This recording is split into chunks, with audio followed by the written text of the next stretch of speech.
IIM graduates जो है ज्यादातर ये ट्रेंड रहा है कि बड़े पैकेजेस की तरफ भागते हैं, लेकिन अब ट्रेंड बदल भी रहा है। ऐसे भी बहुत लोग हैं जिन्होंने ये सोचा है कि उन्हें सोसाइटी से बहुत कुछ मिला है तो वापस भी देना है। इस वक्त हम सिद्धार्थ जायसवाल के साथ हैं, जो IIM ग्रेजुएट हैं। IIM अहमदाबाद से उन्होंने पढ़ाई लिखाई की थी, लेकिन उसके बाद उन्होंने ये डिसाइड किया कि वो किसानों के साथ कदम से कदम मिलाकर चलेंगे। उनके लिए वो कुछ करना चाहते थे ताकि वो भी फ्लरिश कर सकें, उनके चेहरे पे भी मुस्कान लाया जा सके। अन्नदाता हैं और उनके चेहरे पर जब मुस्कान आएगी तभी बाकी लोग जो हैं उनके चेहरे पे भी खुशी दिखेगी उनके चेहरे पे। तो IIM ग्रेजुएट थे और इन्होंने किसानों के साथ मिलकर काम करने का फैसला लिया। साबरमती जेल से ऑर्गेनिक फार्मिंग वहां पे भी उन्होंने शुरू करवाई, यहाँ बिरसा मुंडा जेल में ऑर्गेनिक फार्मिंग शुरू करवाई, और इस वक्त जो यहाँ पे साइट है उस पर मल्टी फार्मिंग की जा रही है। पहले हम इनको इंट्रोड्यूस कराते हैं। सिद्धार्थ जी, ये बताइए कि जब आपने IIM किया उस समय में घर वाले क्या चाहते थे और आप क्या चाहते थे? लोग जो है नॉर्मली कॉर्पोरेट्स में चले जाते हैं, बड़े नौकरियों के पीछे भागते हैं। जब मेरे भी पिताजी, जब मेरे माताजी और पिताजी को पता चला कि नहीं मैं कंपनी में ज्वाइन नहीं कर रहा हूं, तो उनमें थोड़ा आश्चर्य भी हुआ और थोड़ा लगा कि कैसे काम करेंगे, क्योंकि पढ़ने के लिए लोन भी लेना पड़ता है, लोन भी चुकाना पड़ेगा। किसानों के साथ काम करेंगे तो कितना पैसा कमा पाएंगे, तो लोन कैसे चुकाएंगे। तो ये उनकी भी थोड़ी चिंता थी, लेकिन मैंने उनको आश्वस्त किया कि नहीं, मैं अपना कम से कम परिवार चलाने लायक उतना तो मैं पैसा कमा ही लूंगा।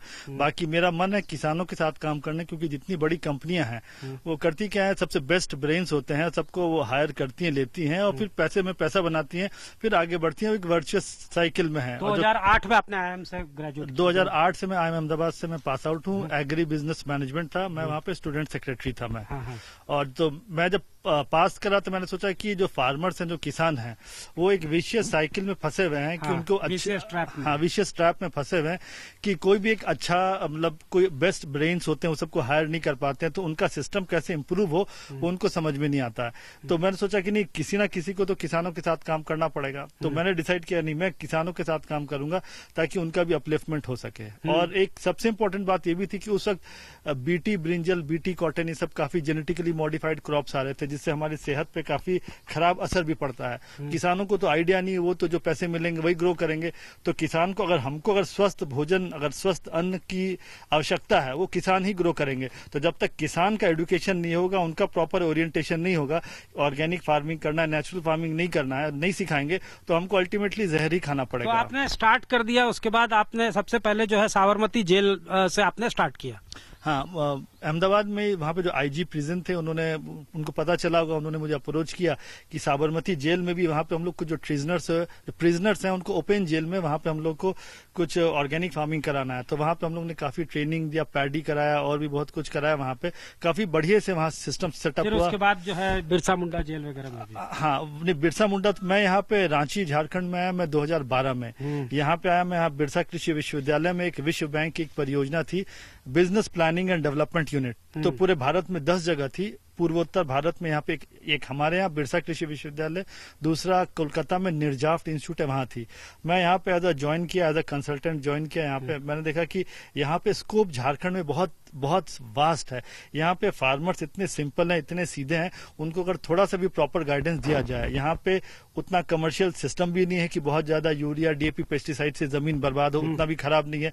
तो यहाँ थोड़ी भी अगर मेहनत की जाए किसानों के साथ, तो किसानों का बहुत बेटरमेंट हो सकता है। अभी सर, अभी आप क्या कर रहे हैं? जैसे ये, अगर इस फार्म की हम अगर बात कर लें तो इस फार्म में क्या है, ये क्या इसका खासियत है, अगर हम लोग बात करें इस फार्म के बारे में?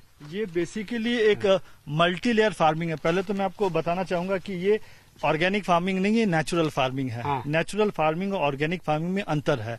ऑर्गेनिक फार्मिंग में आप मार्केट से बायो फर्टिलाइजर, बायो पेस्टिसाइड खरीद के इस्तेमाल कर सकते हैं, लेकिन नेचुरल फार्मिंग में आप मार्केट से कोई भी बायो इनपुट को नहीं खरीदते हैं। सारे जैविक खाद, कीटनाशक फार्म में आप खुद बनाते हैं। तो ये पूरा का पूरा फार्म नेचुरल फार्मिंग का फार्म है, प्राकृतिक खेती डेवलप किया। पहले यहाँ जंगल था, यहाँ जंगल था, पूरी 8-8, 10-10 फुट कांसी घास थी यहाँ पे, अंदर कोई घुस नहीं सकता था यहाँ पे, इतना था। हम लोग ने जो हमारे हमारे जो आदिवासी भाई थे उनसे बात की, बोला कि नहीं, शहर में बहुत सारे लोग हैं, इनको कम्युनिटी फार्मिंग के लिए जगह चाहिए, जैविक सब्जी उत्पादन करना है, और एक सेंटर अगर डेवलप हो जाएगा तो इसके माध्यम से जो हमारे आसपास के जितने भी गांव के जो किसान हैं उनको ट्रेनिंग दी जा सकेगी, वो लोग सीख सकते हैं और फिर इसको लेके हम लोग पूरे एरिया को हम लोग जैविक में कन्वर्ट कर सकते हैं। तो इसको आप लोगों ने किया, यहाँ पे किसानों को भी बताया आप लोगों ने, अभी आप देखे कि इनको बता भी रहे थे, कुछ इनपुट्स दे रहे थे। हाँ, देखिए यहाँ पे हम लोग आसपास के जो किसान हैं वो अक्सर आते भी रहते हैं सीखने के लिए, हाँ। क्योंकि उनके लिए भी आश्चर्य की बात है कि बिना रासायनिक खाद के, बिना रासायनिक कीटनाशक के उत्पादन कैसे हो रहा है। हाँ। और बढ़िया उत्पादन हो रहा है। हाँ, तो यहाँ पे बीच बीच में किसान भी आते रहते हैं सीखने के लिए। क्या और बताते हैं सर, कैसे ये होता है बताइए। यहाँ पे देखिए, ये एक मल्टी लेयर फार्मिंग है, ये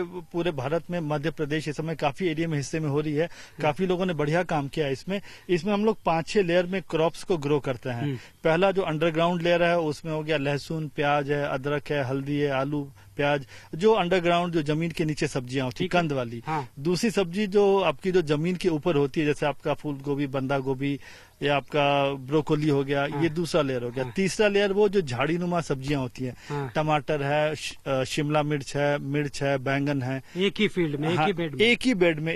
ये तीसरा लेयर हो गया। चौथा लेयर जो लत्तर वाली जो सब्जियां हैं, जैसे सतपुतिया, क्रीपर्स है, सतपुतिया है, आपका झींगी है, नेनुआ है, लौकी है, तोरई है, ये सब सारे क्रीपर्स आपके आ गए। ये चौथा लेयर हो गया। पांचवा लेयर की बेड में इसके बाद भी एक जगह बचती है, तो हम लोग ग्रीन लीफी वेजिटेबल्स, जितने भी साग होते हैं, चाहे पालक हो, चाहे धनिया हो, मेथी हो, लाल साग हो, हरा साग हो, ये पूरा उसको बिन देते हैं, पूरा डेंसली उसको पॉपुलेट कर देते हैं। ठीक है। 5 लेयर है। उसके बाद भी जगह बचती है, हम लोग ने एक एक बांस को छोड़ के इसमें हम लोग ने देसी पपीता, जो रांची का जो लोकल जो बानों का सबसे फेमस पपीता रहा है, इतना मीठा सबसे बढ़िया रहा है, धीरे धीरे अब लुप्त होता जा रहा है यहाँ पे इसको यूज करने के लिए, लेकिन अब हम लोग उसको वापस दोबारा इसको ला रहे हैं। पूरा का पूरा इस फार्म में कोई भी हाइब्रिड बीज का इस्तेमाल नहीं किया गया। अच्छा, अब आप जैसे बता रहे थे आप किसानों को ट्रेनिंग भी दे रहे हैं, तो उन लोगों में से या फिर कोई आपका बीएयू का जो स्टार्टअप भी शुरू करे इस दिशा में? हाँ, नहीं, हम लोग के बहुत सारे स्टार्टअप्स हैं। हम लोग के बीएयू के बिरसा कृषि विश्वविद्यालय में कार्यरत हूँ।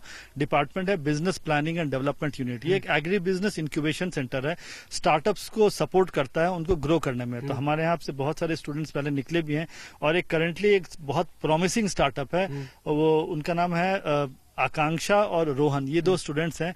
इनका बहुत ही बढ़िया माइक्रो ग्रीन्स का इनका आरोग्य फार्म्स करके इन्होंने स्टार्टअप किया है, और यहाँ रांची में तो सब जगह दे ही रहे हैं। इसके अलावा वो लोग दिल्ली में, बॉम्बे में, हैदराबाद में हम लोग ने बिग बायर्स हैं उनके साथ कनेक्ट कर दिया, और वहां भी ये लोग इसको काफी मात्रा में लोग भेज रहे हैं। आकांक्षा से भी हम बात करते हैं। आकांक्षा हमारे साथ है और उनसे भी हम बात करेंगे कि माइक्रो ग्रीन है क्या और कैसे इसका मार्केटिंग होता है।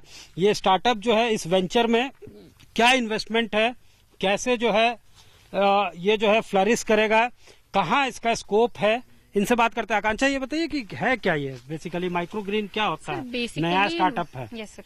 सर इसमें इन्वेस्टमेंट कुछ आता है क्या, सबसे पहले ये बताइए। सर, किसी भी चीज में इन्वेस्टमेंट आता है, लेकिन डिपेंड करता है कि आप किस तरीके से ग्रो करो। जैसे कुछ लोग माइक्रो ग्रीन्स करते हैं तो वो नॉर्मल बीज जो बाजार में मिलता है उसको यूज करते हैं, पर हम लोगों ने हर चीज, क्योंकि हम जयसवाल सर के इन्फ्लुएंस में आके हम लोगों ने इसको स्टार्ट करा था, तो हम लोगों ने सारे जो नेटिव सीड्स है उनका ही इस्तेमाल किया है। उसके अलावा जितनी भी चीजें हैं वो जो ऑर्गेनिक फार्मिंग के लिए जो अलाउड होती हैं, उन चीजों का ही प्रयोग किया गया है। अमूमन कितना इन्वेस्टमेंट आता है अगर कोई करना चाहे माइक्रो ग्रीन? सर, और इसके लिए टेक्निकल इनपुट क्या चाहिए? सर, हर क्रॉप का अलग अलग टेक्निकल नॉलेज है जो इन्वायरमेंट पे वेरी करता है। तो हम लोगों ने 1-1.5 साल प्रॉपर हर एक अलग अलग क्रॉप पे एक्सपेरिमेंट करके हम लोगों ने जाना कि किस क्रॉप के लिए, कौन से वाले सीड्स के लिए किस टाइप का कंडीशन चाहिए, और हम लोग उस हिसाब से उसको कस्टमाइज करके ग्रो कर। लोग ले रहे हैं, इसका क्या रिस्पॉन्स है? हाँ सर, रांची में हमारे काफी सारे कंज्यूमर्स हैं जो रेगुलर बेसिस पे ले रहे हैं। और क्या फायदा है इसका, बताइए। जैसे ये क्या है सर? जैसे ये वीट ग्रास है। वीट ग्रास तो हम लोग जानते हैं हमेशा से। सर, ये जैसे ये आपका ब्रोकली का माइक्रो ग्रीन्स है। सर, ये रेड एमरैंथ है। ये आपका कोलेस्ट्रॉल और हार्ट में बहुत हेल्प करता है। ये वाली सर, ये कोलेस्ट्रॉल और हार्ट प्रॉब्लम्स में बहुत हेल्प करता है। तो लोग ले रहे हैं इसको। सर, जैसे ये ब्रोकली के माइक्रो ग्रीन्स है। सर, हेयर फॉल अभी बहुत कॉमन इशू आ रहा है, जो हम लोग जिसके लिए कितनी सारी डर्मेटोलॉजिस्ट लोग को ही रेकमेंड करते हैं और कितना हैवी मेडिसिन लेते हैं, कुछ का जरूरत नहीं है, हम लोग इसको यूज करते हैं। सर, वीट ग्रास आपको मोर देन 19 तरह का अमीनो एसिड्स दे सकता है। इसमें 100 टाइम्स एंटी कैंसर कंपाउंड्स होते हैं किसी भी सब्जी या वेजिटेबल। कैंसर से आप कैंसर को भी कॉम्बैट, हर सेल में ये कैपेसिटी होती है कि वो अपने आप को कैंसर में कन्वर्ट कर सके। हर सेल में, और वो हम लोग जो खाते हैं उसके वजह से उसका एक्टिवेट हो जाता है। और इसलिए आज हम लोग इतना प्रिजर्वेटिव वाला जो खाना खा रहे हैं या सब्जियां भी जो हम लोग खा रहे हैं उसमें इतना ज्यादा केमिकल्स, फर्टिलाइजर्स और हैवी मेटल्स है, जिसके वजह से हम खुद को ही रोज कैंसर की दवा दे रहे हैं कि आप कैंसर पैदा करो। कैसे कंज्यूम कर लेंगे सर? ये हम लोग इसको बंडल्स में बनाकर देते हैं। 25-30 ग्राम्स का बंडल्स आता है और वो रेगुलर बेसिस पे रांची में भी बहुत सारे घरों में जा रहा है। क्या कॉस्ट होगा इसका? सर सिर्फ 30 रुपीज। हम लोगों ने ऐसा कर दिया कि हर कोई अफोर्ड कर सके, हर घर में जा सके। ऐसे होता है पैकेजिंग इसका? सर ये माइक्रो ग्रीन्स है सर। वीट ग्रास को हम लोग ज्यादा कमर्शलाइज कर रहे हैं और अभी हम लोग इसकी प्रोसेसिंग में भी जाएंगे और ऑर्गेनिक जूस मतलब के लिए हम लोग अभी इसको प्रोसेस करने का पूरा तरीका पे स्टडी कर रहे हैं। और इसके अलावा सर वीट ग्रास हम लोग बंडल्स में देते हैं। और सर ये जैसे रेनबो मिक्स माइक्रो ग्रीन्स है सर, इसको हम लोग सिर्फ 500 अ मंथ में सब्सक्रिप्शन प्लान पे लाएं कि हर मंथ हर वीक आपके घरों में बॉक्सेस चले जाएंगे। ठीक सर ये पैकेज है जैसे सर, तो इसमें more than 6 types of micro greens रहते हैं जो हम लोग अगर किन्हीं को किसी टाइप की प्रॉब्लम आती है तो वो कस्टमाइज भी कर सकते हैं उनके हिसाब से। तो सर इस तरीके से पैकेज होके माइक्रो ग्रीन्स जाते हैं। यही है स्टार्टअप? Yes sir. तो ये माइक्रो ग्रीन है स्टार्टअप और इसको पुश कर रहे हैं सिद्धार्थ जायसवाल।